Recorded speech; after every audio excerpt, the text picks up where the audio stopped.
ऐसा गांव जहां सभी काम मर्दों की जगह औरतें करती हैं और मर्दों का काम केवल औरतों की कमसन कली को फूल बनाना होता है। तो सुनकर अच्छा लगा ना? तो इस मूवी में यही दिखाया गया है। उस गांव में एक लड़का था जो अपने काले सांप से परेशान हो चुका था। उसका औजार इतना छोटा होता है कि गांव की सभी औरतें उसका काफी मजाक उड़ाया करती थीं। एक दिन जंगल से गुजर रहा था तो उसे बाबा से वरदान मिलता है और जादुई पानी पीने की वजह से उसका छोटा हथियार काफी बड़ा और मजबूत बन जाता है। अब उसका पत्थर जैसा हथौड़ा अपनी गुफा में डलवाने के लिए गांव में औरतों की लंबी लाइन लग जाती है। अब आगे वह लड़का अपने बड़े और ताकतवर हथियार से क्या क्या कारनामे करता है, ये देखकर आपको काफी मजा आने वाला है। अगर आपको भी इस तरह की मूवी देखना पसंद है तो मूवी बस आपके लिए ही है।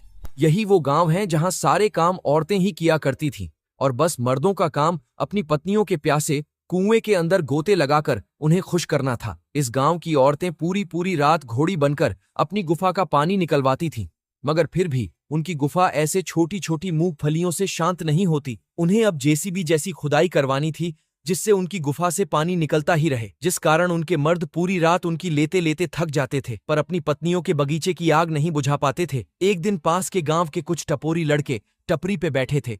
तभी उनके बॉस की नजर बिल्लू नाम के एक लड़के पर जाती है तो वह उसी को छेड़ने लगता है। इस बात से बिल्लू को बहुत गुस्सा आता है। हाथ से कोयला उठाकर गुस्सा शांत करता है, बट फिर भी परेशान करने की वजह से वह उसको रगड़ के धो देता है। बिल्लू का जिस्मानी जोर देखकर वहां मौजूद सभी लड़कियों के बगीचे में पानी का छिड़काव हो चुका था। वह सभी यही सोचने लगी कि जितनी जबरदस्त यह लड़ाई करता है उतनी ही जबरदस्त यह पेलम क्रिया भी करता होगा। पर तभी वहां पर एक बुढ़िया आकर उन्हें कहने लगी, उस लल्लू को देखकर खाली फोकट अपना पानी मत खत्म करो क्योंकि ये चलती बस में चढ़ता जानता है। ये सुनकर सभी लड़कियां इसका मतलब पूछती हैं। तब बुढ़िया कहती है, इसकी गाड़ी का कार्बोरेटर खराब है, वो कभी स्टार्ट नहीं होता। यह सुनते ही सभी लड़कियां बल्लू के ना उड़ान भरने वाले रॉकेट की तरफ देखकर जोर जोर से हंसने लगती हैं। बल्लू समझ गया था ये सब भगवान से 2-4 दिन छोटी बुढ़िया का ही काम है। फिर कुछ देर बाद बल्लू का बड़ा भाई पल्लू कहीं जा रहा था। पल्लू काफी हैंडसम था। गांव की सभी लड़कियां फिदा थीं, यहां तक कि बूढ़ी दादियां भी पानी के फुंवारे छोड़ देती हैं। जब पल्लू नदी में नहाने जाता तो उसे देख सब अपना चिराग घिसकर जिन बाहर निकालने में लग जाती है। बल्लू लड़कियों को रोज अपने पप्पू पे हंसता देखकर और अपने बड़े भाई के काले नाक की तारीफ सुनकर पागल हो गया था। वह दारू पीकर ढाबे पर तोड़फोड़ करने लगा, जिसके बाद उसका भाई अपने कंधे पर डालकर घर ले जाने लगता है। पर रास्ते में उनकी मुलाकात कमसन कली नाम की एक लड़की से होती है जो नदी के पुल पर अपनी टांगों को हवा में लहराते हुए अपनी गुलाबी होठों को हवा खिला रही थी। ये देख उसका तोतेराम ने आपा खो दिया और संतुलन बिगड़ गया और नदी में गिर गए और पानी में गीले होने की वजह से आग जलाकर अपने कपड़े सुखाने लगते हैं। दोनों को देखकर लग रहा था कि इन दोनों में जरा सी भी नहीं बनती, लेकिन यह हमेशा से ऐसे नहीं थे। दरअसल कुछ साल पहले दोनों भाई एक मेले कुछ सामान बेच रहे थे तो पता नहीं कैसे पर बल्लू के घोंसले में आग लग गई, जिसे देखकर पल्लू बिना कुछ सोचे समझे बल्लू को बचाने के चक्कर में उसके गोटे तोड़ देता है और आग के साथ साथ बल्लू का चिराग भी बुझ गया था। बस यही कारण था दोनों के बात ना करने का। एक दिन सारे ठरकी कमसन कली का भीगा चमकता बदन देखकर उनके हथियार उछलने लगे थे, बस बल्लू का नहीं उछल रहा था। इसी बीच कमसन कली भी उनके साथ नहाने लगती है और गलती से उसकी जूती खो जाती है। वो सब साथ मिलकर ढूंढने लगते हैं और सब रेस लगाने में लग गए। अगले दिन वहां कई और लड़कियां नहाने आती हैं और उनकी नजर उन छिछोरे लड़कों पर जाती है जो कमसन कली को नहाते हुए देख रहे थे। यह देख सभी लड़कियां कली को मारने पीटने लगती हैं, क्योंकि उन्हें पता था कि कली जान मुंह कर सभी लड़कों को अपनी चूची दिखाकर कर उनका खड़ा पप्पू देखा करती थी। तभी पल्लू वहां आकर कमसन कली को बचा लेता है और उन सभी छिछोरों को भगा देता है। उसी रात को पल्लू अपने छोटे भाई बल्लू को बताता है कि मैं जल्द ही शादी करने वाला हूं। बल्लू अपने भाई को बधाई देते हुए पूछता है कि कौन है वो बड़े छूछों वाली। यह सुनकर पल्लू उस लड़की को बुलाता है और बल्लू जब लड़की को देखता है तो उसके गोटे मुंह में आ गए थे, क्योंकि बल्लू इस लड़की को प्यार करता था। क्योंकि कमसन कली को अपने भाई के साथ देखकर बल्लू की हालत मरे हुए चूहे के जैसी हो जाती है। अब उदास बल्लू जंगल में जाता है, जहां उसकी नजर जाल में फंसे एक बंगाली बाबा पर पड़ती है जो उलझे हुए थे। तभी बल्लू जल्दी उसे जाल से आजाद कर देता है, जिससे खुश होकर बंगाली बाबा बल्लू को एक वरदान मांगने बोलते हैं। बल्लू ने अपने बेहोश पड़े गोटों की पूरी कहानी बता दी, जिसे सुनकर बाबा उसे एक जादुई पानी का पता बताकर कहने लगा कि इस जगह एक खंभे के नीचे पानी की बोतल दफन है, तुम बस उसमें से पानी पी लेना। और वो वहां से चला जाता है। बाबा उसे बताना भूल गया था कि एक ही घुट पीना था। वो जंगल में जाता है, बताई हुई जगह को खोदकर निकालता है और पूरी पानी की बोतल खत्म कर देता है। बाबा को पता चल गया था कि वो चूतिया पूरी बॉटल गटक गया है। अब तो गांव की सारी औरतों के पिछवाड़े लाल कर देगा ये भोसड़ी वाला पप्पू। अगली सुबह जब वह अपने गांव में वापस आया तो उसे पता चलता है कि गांव के सभी आदमी युद्ध में चले गए हैं। जादुई पानी पीने से बल्लू का हथियार उम्मीद से ज्यादा बड़ा हो चुका था। जब वह सूसू करने लगा तो उसके सुन्न पड़े नाले से निकला सुसु पूरे गांव में बाढ़ ला देता है। देखते ही देखते यह बात पूरे गांव में फैल जाती है। अब सभी औरतें उससे अपनी खुदाई के लिए बेताब हो रही थीं, जब वो अपने तंबूरे से खेल रहा था। तब सारी लड़कियों की सुरंग में भूचाल आ गया था, क्योंकि उनके पतियों के घर में ना होने के कारण उनकी सुरंग में सन्नाटा छाया हुआ था। बल्लू यह सब देखकर बहुत खुश था, पर फिर भी वह अपने ऊपर काबू रखता है। एक रात जिम नाम की एक औरत की गुफा में कुछ ज्यादा ही आग लगी थी। वो बल्लू पास आकर उसे जिस्मानी खेल खेलने के लिए उकसाने लगती है। उसकी हरकतें देखकर बल्लू भी अपना आपा खो बैठता है और उसको नसों में खून का प्रवाह तेजी से बढ़ जाता है और तूफान आ चुका था।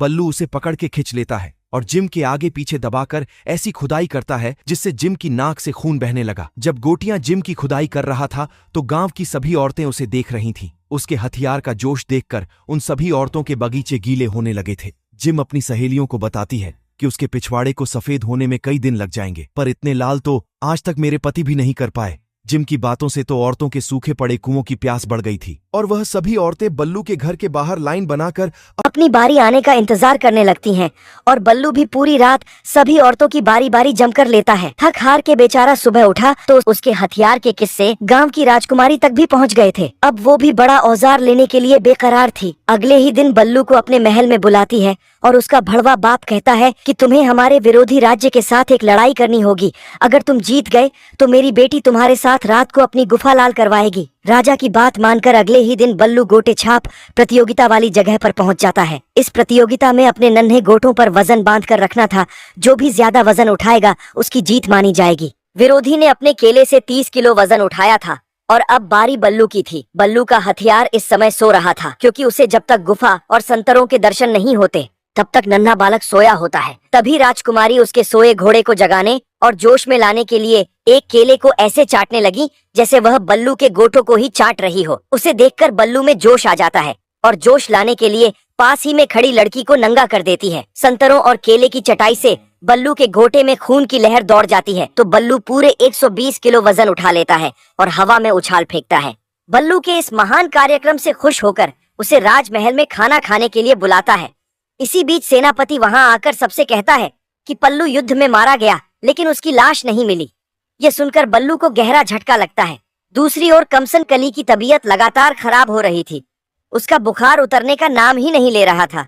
तभी एक देसी वेद गोटिया से कहता है कि तुम्हें अपना केला कली की कमसन कली में डालकर सोना होगा, तभी वह ठीक हो सकती है। बल्लू ऐसा नहीं करना चाहता था, क्योंकि वो होने वाली भाभी थी, पर कली को ठीक करने के लिए वो रोते रोते उसकी गीली गुफा में अपना हथियार डाल ही देता है और कली की गली में केला जाने से मजा आ गया था। वेद का इलाज काम कर गया था। कली की कमसन कली में मधुमक्खी ने डंक मार दिया था तो वो ठीक होने लगी थी। अब बल्लू का सारा दिन कली का ध्यान रखने में ही जा रहा था, जिससे गांव की सभी औरतें सुखी पड़ी थीं। थोड़े ही दिनों में गांव की सभी औरतें एक साथ ही गर्भवती हो गईं और उसी दिन उन सबके पति भी युद्ध से वापस आ गए। आते ही सभी आदमियों को पता चल जाता है कि बल्लू ने उन सभी की पत्नियों की लल्लू में लुल्ली डालकर कर उन्हें गर्भवती किया है, जिसके बाद वह सभी बल्लू की लट बजाई रस्म के लिए निकल पड़ते हैं। इसी बीच बूढ़ी दादी बल्लू को सारी बात बताने उसके घर की ओर रेस लगाती है। तब रास्ते में उसकी नजर पल्लू पर पड़ती है, जो काफी जख्मी था। वो बुढ़िया घर जाके सब बताती है। कुछ ही देर में पल्लू जख्मी हालत में घर पहुंच जाता है, मगर उसके आने से पहले ही बल्लू कली को लेकर कहीं छुप गया था, क्योंकि कली का कला बनाने के चक्कर में अपने भाई से नजरें मिलाने की हिम्मत नहीं थी। अब कली की कली भी खिल गई थी, वो भी गर्भवती हो गई थी, जिस कारण उसकी तबीयत फिर से खराब हो गई।